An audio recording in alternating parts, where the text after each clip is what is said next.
headlines of this hour on VTV News. Dutch Prime Minister begins official visit to Vietnam.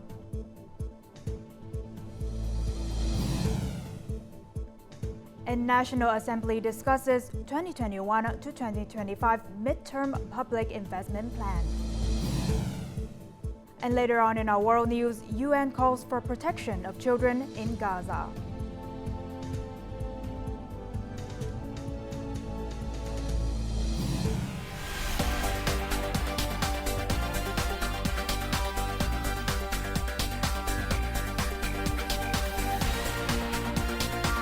Broadcasting from Hanoi, the capital of Vietnam.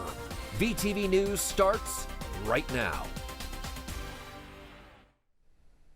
Hello, it is 3 p.m. local time and you're watching VTV News. I'm Huyền Trân with the top stories. Now, State President Võ Văn Thưởng and his Mongolian counterpart Unagi Khuresukh visited the Mobile Police Command on Thursday morning as part of the Mongolian president's state visit to Vietnam. Two presidents were impressed by the Mobile Cavalry Police Corps' ability to fully train wild horses within 3 years and familiarize them with smoke, fire, and explosions. Now these horses are capable of coordinating with soldiers to perform combat skills. The Cavalry Mobile Police Corps, an armed combat unit that utilizes horses to fight crimes, operates under the Mobile Police Command. Horses gifted by the government and people of Mongolia have contributed to the development of the Cavalry Mobile Police Unit, ensuring Vietnam's national security, social order, and safety. Now, during the event, the police unit showcased a combat performance with horses and introduced the two country leaders to the foals being raised and trained at the unit.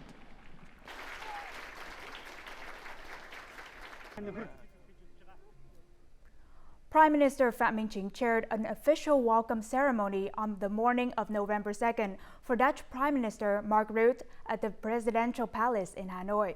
The visit is expected to further enhance bilateral relations as the two countries celebrate the 50th anniversaries of their diplomatic ties this year. Both leaders appreciated the efforts made by both sides in fulfilling commitments and cooperation agreements since Prime Minister Phạm Minh Chính official visit to the Netherlands at the end of last year. Prime Minister Phạm Minh Chính extended a warm welcome to the delegation of nearly 30 leading Dutch high-tech enterprises accompanying Prime Minister Mark Rutte on their visit to Vietnam. He expressed hope that these businesses would increase investment in Vietnam, particularly in the Netherlands' strong fields such as high technology, seaports, and strategic infrastructure. Now, this year marks the 50th anniversary of diplomatic relations between Vietnam and the Netherlands. Since then, the two countries have been cooperating in many fields. Our reporter has conducted an interview with Dutch Prime Minister Mark Rutte about the cooperation between the two countries. Well, thank you for joining our interview today. As we know that Vietnam and the Netherlands established diplomatic relations 50 years ago, and ever since Vietnam and the Netherlands have been trusted partners.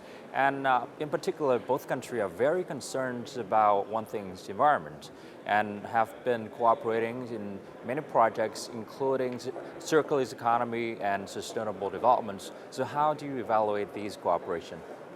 One of our main points of focus is climate change, how to mitigate climate change, but also how to adapt to climate change. So for example, the many things we are doing together in the Mekong Delta, the many things we are doing in building a circular economy, but also the more general, let's say, insights we share from you to us and from us to you in terms of, for example, water and how to adapt to the challenges of the changing environment in terms of the situation with our rivers, the rising sea levels. All of this we are working on. Agriculture, water, climate adaptation, exactly the things you mentioned, are strongholds of our cooperation. The Netherlands has leading corporations in semiconductor industries, and Vietnam is emerging in this field. So how do you evaluate the potentials of Vietnam in this field and also the future cooperation projects between the two countries? Generally, I would say Vietnam is the country of opportunity. And being the country of opportunity, I think this is a case in point, the digital industry. First of all, you have high standards in terms of manufacturing. That's what I hear back from all the Dutch companies. But of course what you now want to do is to expand yourself as a country also in the higher echelons in terms of research, development, etc. We're here at Samsung. This is one of the biggest research centers and sales centers Samsung has outside Korea. This is also testimony. This is a Korean company, not a Dutch company. But we are hosted here by Samsung. The fact that Samsung is based here at this level with this kind of setup is also testimony of the potential Vietnam has. Well, thank you for joining our interview. National Assembly Chairman Vương Đình Huệ met with Chief Financial Officer CFO of Samsung Group Park Ha-kyo on Wednesday afternoon. During the meeting, the National Assembly Chairman congratulated Samsung on achieving a 9-month revenue of $48 billion and exports worth of $42 billion. He acknowledged the positive impact this has had on Vietnam's trade turnover. The National Assembly leader also praised Samsung's projects in Vietnam and expressed the readiness of the Vietnamese National Assembly to create favorable legal conditions for investment, production, and business activities in the country. In response, the Samsung CFO expressed gratitude to the National Assembly Chairman for the warm welcome extended to the delegation. And he also appreciated Vietnam's support in helping Samsung overcome recent challenges and expressed optimism for further improvements in Vietnam's business environment. Continuing the program of the 6th session, National Assembly deputies discussed midterm reports on the implementation of plans for public investment and the repayment of public debts in the 2021 to 2025 period on Thursday morning. More in the following story. The National Assembly deputies have acknowledged that Vietnam's economic recovery and growth are noteworthy, particularly in the face of global uncertainties, high inflation, and conflicts in various regions. They attribute this success to the efforts of the political system. They have also provided recommendations to address challenges and promote economic growth in the future. I agree with the assessment of the midterm results of the 2021 to 2025 Public Investment Plan and the proposed future direction. I recommend that the government find solutions to enhance the role of the state economic sector as an investor in strategic transportation infrastructure projects. Regarding the healthcare sector, Decision 510 outlines capital allocation for multi-specialty hospitals with 50 to 1,000 beds and central-level specialized hospitals with 1,000 beds.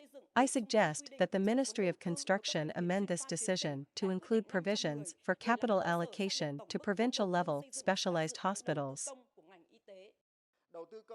The public investment plan for 2024 is approximately $1.5 billion lower than that of 2023. I suggest ensuring that public investment in 2024 is at least equal to that of 2023 to bolster public investment in supporting economic recovery. Given the availability of abundant domestic financial resources, it is advisable to consider transferring some major projects from ODA loans to domestic bond issuance. This approach aligns with the current interest of the banking sector in improving cash flow circulation. On the same afternoon, the National Assembly will discuss the revised social insurance law.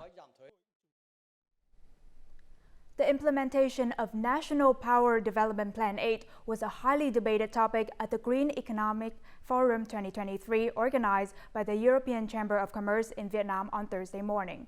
Experts and investors at the conference emphasized the need to establish policy mechanisms for green transformation and clean energy, given the urgent global energy demand. One major concern raised by investors was how to create an open investment environment while expanding private investment, transmission capacity, and generation sources. Another concern was financial and capital planning, especially considering the reduced availability of financial aid sources such as ODA. And lastly, it was important to understand consumers' purchasing capability and facilitating direct electricity purchases between businesses. Now, this requires the development of an electricity price calculation mechanism that ensures attractiveness and competitiveness, especially in the face of price hikes. While most of Vietnam's exports were affected by the global trade recession, agricultural exports have emerged as the only bright spot, defying the trade downturn. HSBC believes that this is due to the diverse structure of Vietnam's export portfolio and strategies. Although Vietnam ranks third in the world in terms of rice exports, the country's agricultural exports are not solely focused on rice. Vietnam also promotes other products such as seafood, vegetables, fruits, and coffee. Now, the total export turnover of agricultural, forestry, and fishery products reached over $43 billion in 10 months. The number of new orders has increased for the third consecutive month, indicating signs of improving consumer demand. However, the growth rate is still marginal due to the customers' hesitancy in committing to new orders. According to S&P Global's recent Purchasing Managers Index, or PMI, for the Vietnamese manufacturing industry, the PMI index for October remains at 49.6 points, the same as September. Now, on a positive note, the 7-month period of job reduction has come to an end, with some businesses now recruiting to meet the increase in new orders. In addition, the remaining inventory has decreased. Now let's take a look at how Vietnam Dong is doing against other world currencies today.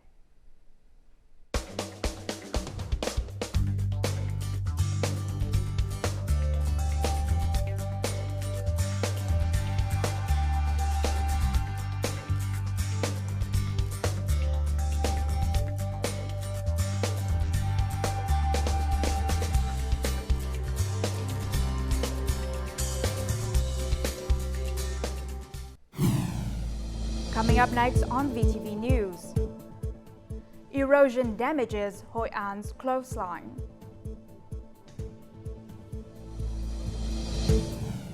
And later on, Thuong Tin district ensures sustainable livelihoods for locals in craft villages. The recent tropical low-pressure system caused heavy rains, high tides, strong winds, and large waves in Central Highland. In Thịnh Mỹ Ward, Cẩm An, Hội An City, Quảng Nam Province, erosion along the coastline is worsening, posing a threat to homes and land. In the past 10 days, the Thịnh Mỹ coastline in Cẩm An Ward, Hội An City has experienced erosion of approximately 1,500 meters. In certain areas, the erosion has extended tens of meters inland. This erosion is spreading towards An Bang Beach in the north, following the fortification of several sections along the southern coast. To protect lives and property, many residents have invested significant resources in constructing wave breakers. However, local authorities argue that this approach not only affects the visual appeal of tourist beach, but also contributes to erosion in other areas. The land is eroding rapidly, with a daily loss of 5 to 10 meters. In order to protect our properties and human lives, my family has to spend money on building breakers and preserving the land. The most successful solution is still the offshore submerged wave barriers. However, this construction work can only take place after the summer season. Coastal erosion in Hội An, Quảng Nam has been a persistent issue for several years, despite numerous research initiatives aimed at finding comprehensive solutions. Unfortunately, the situation continues to worsen and become more severe. In recent years, the construction of protective barriers has been inconsistent and effective, prompting local residents to take matters into their own hands to protect themselves. After a century of laying the foundation for Vietnamese cancer treatment and 54 years of development, the K Hospital has always been the leading hospital in cancer prevention and treatment in the country. The K Hospital has affirmed its position in Vietnamese medical system by improving the quality of medical examination and treatment. More to follow. 20 years ago, cancer was a death sentence. But with this 83-year-old patient, she has been treating leukemia for 20 years. She used to refuse to go to the hospital, but thanks to encouragement from the doctor, she overcame her fear of cancer. I see that Vietnamese medical system is very advanced now. The doctors continuously encouraged me to rest assured about treatment. It was those words that gave me the motivation to live. Even in difficult cases, the possibility of treatment is only 1%. Doctors always try to find the right method. This 43-year-old patient discovered to have a mediastinal tumor nearly 20 centimeters, which only one case in 5,000 people, and has been successfully operated on. This is a very challenging case because it required a coordinated effort between thoracic and abdominal movements. The tumor was so large that it pressed on the inferior vena cava and suprahepatic veins, then adhered to the lungs and blood vessels of the thoracic aorta. We controlled the blood vessels and removed the tumor completely. To detect early and evaluate the status of more than 200 types of cancer, K Hospital has invested in modern equipment. Therefore, overall survival and disease-free survival rates of patients here have increased over time. Esophageal cancer is one of the least studied and deadliest cancers worldwide. But recently, the overall 5-year survival rate of patients at K Hospital has reached 60%. That is an extremely encouraging number.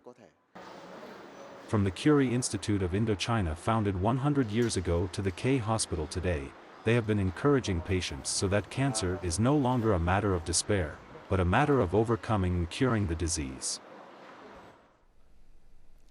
Thanks to the implementation of favorable policies by local authorities in Hanoi's suburban districts, the livelihoods of farmers have been supported, leading to improved living conditions in rural areas. The average income has reached over $2,600 per person per year.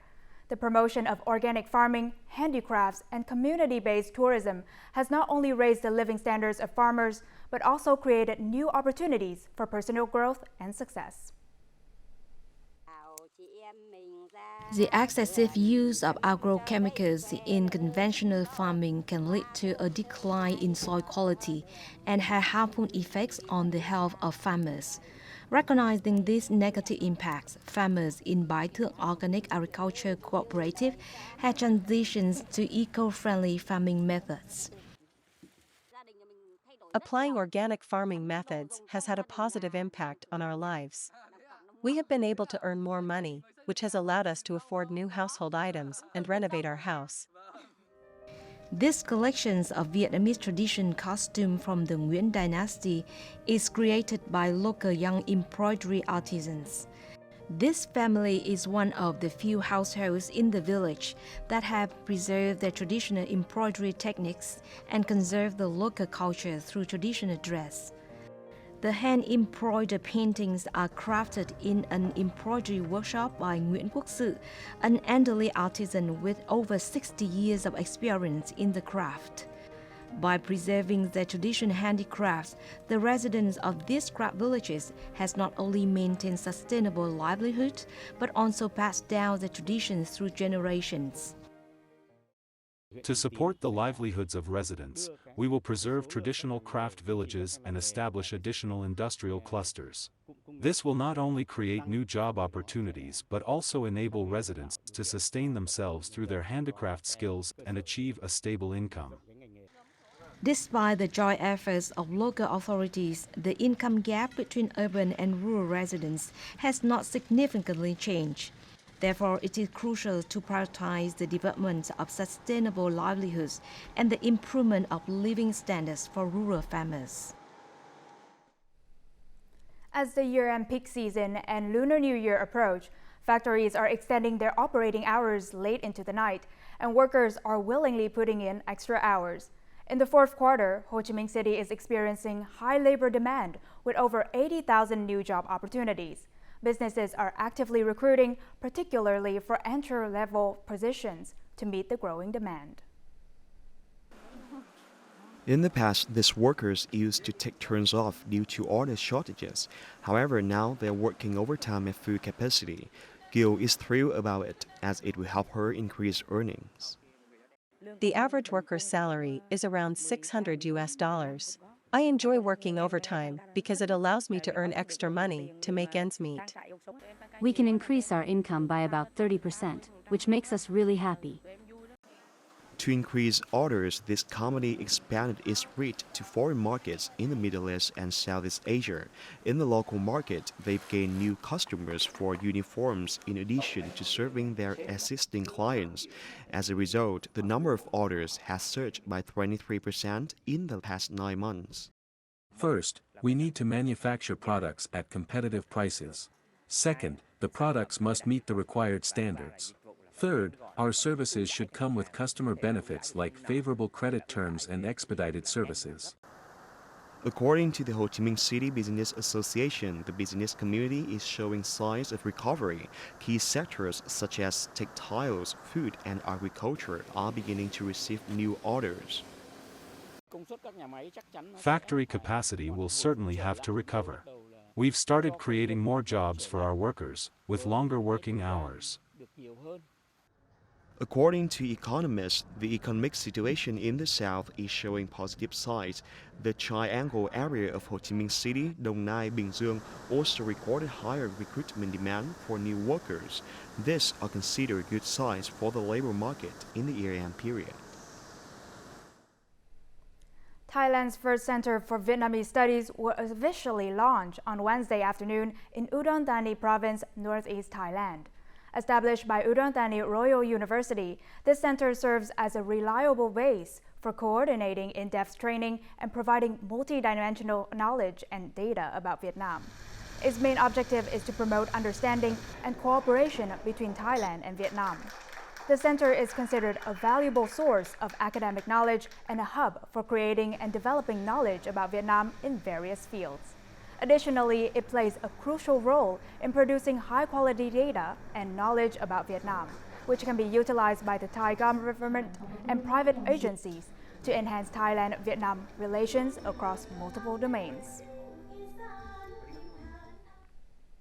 The first festival of ethnic groups with a population of less than 10,000 is scheduled to be held in Lai Châu City from November 3rd to 5th.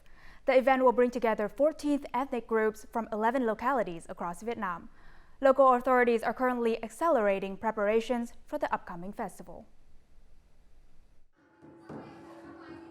Preparations for the inaugural Festival of Ethnic Groups are currently underway. Artist troupes have been diligently rehearsing for their roles in the opening ceremony, with musical and singing performances showcasing the unique local culture of each ethnic village. The festival is anticipated to promote Vietnam's ethnic culture on a national and global scale. We've practiced a lot for our upcoming performances. Our preparation is nearly complete. We've achieved more than 90% of the goal. The Culture Festival for ethnic groups with a population of less than 10,000 aims to encourage ethnic people in Vietnam to preserve and promote their cultural identity.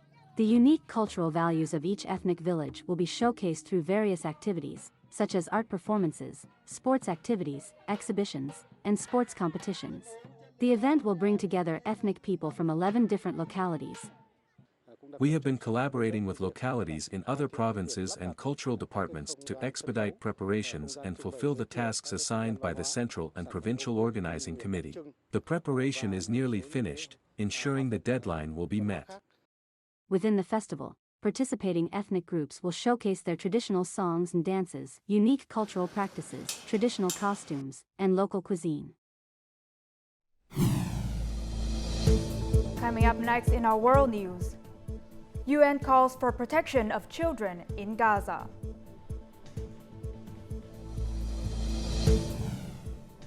And bushfires rage across northern New South Wales in Australia.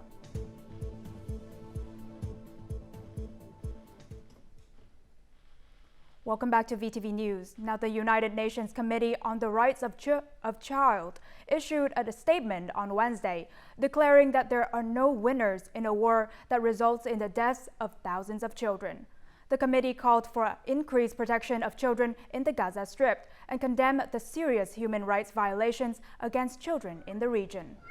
According to the committee's report, there have been numerous violations of international humanitarian law, including acts such as maiming, injury, abduction, forcible displacement, and deprivation of medical care, food, and water. The UN committee demanded an end to the devastating harm inflicted on children's lives in the Middle East and joined the calls for an immediate ceasefire. The United Nations Children's Fund reports that over 3,400 children in Gaza have been killed by bombings, with the numbers increasing daily. And in addition, more than 1 million children are experiencing a severe shortage of clean water, posing a growing threat of dehydration and child deaths, particularly among infants. The U.S. Federal Reserve, or Fed, chose to keep interest rates unchanged on Wednesday as policymakers grapple with determining whether financial conditions were sufficiently tight to control inflation. Now, during a press conference following a two-day policy meeting, Federal Reserve Chair Jerome Powell stated that for the time being, the best course of action was to maintain the Fed's benchmark overnight interest rate within the current range of 5.25% to 5.5%. He also mentioned that the central bank would continue to carefully review the economic data and proceed cautiously with rate adjustments, given the strength of the economy. He did not rule out the possibility of another rate hike at the Fed's next meeting in December. Furthermore, the Fed upgraded its assessment of the country's economic growth and remained open to a potential future increase, adopting a cautious stance as rapid inflation recedes, but remains a concern. The Fed's actions have sparked investors' apprehension during this period of monetary tightening.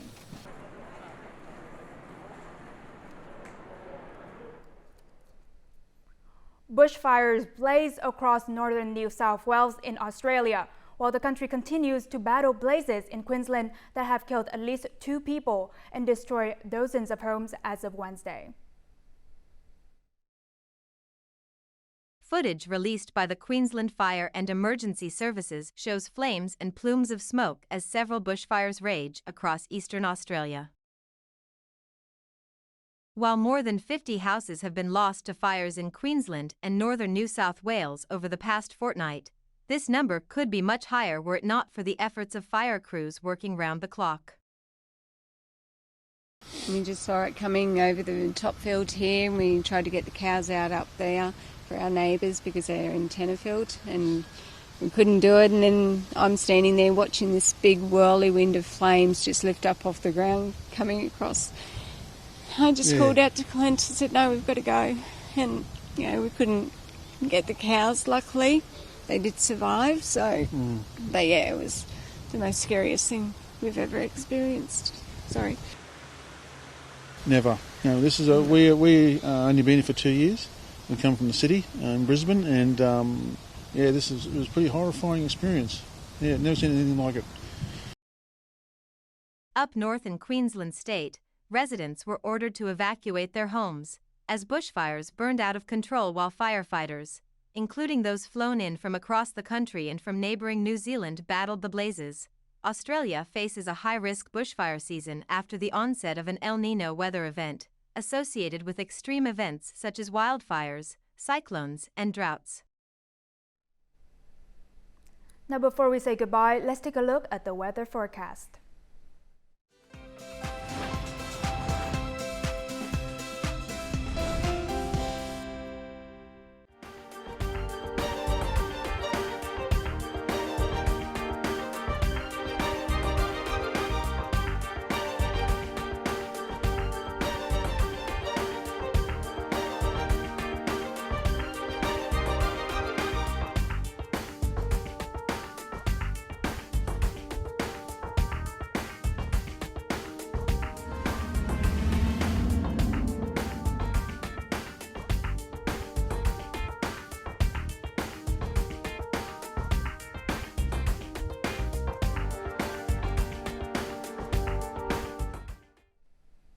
And that has wrapped up our news bulletin. To rewatch our program, you can download our mobile app VTVgo or check out our YouTube channel VTV4Go. Thank you for watching, and goodbye for now.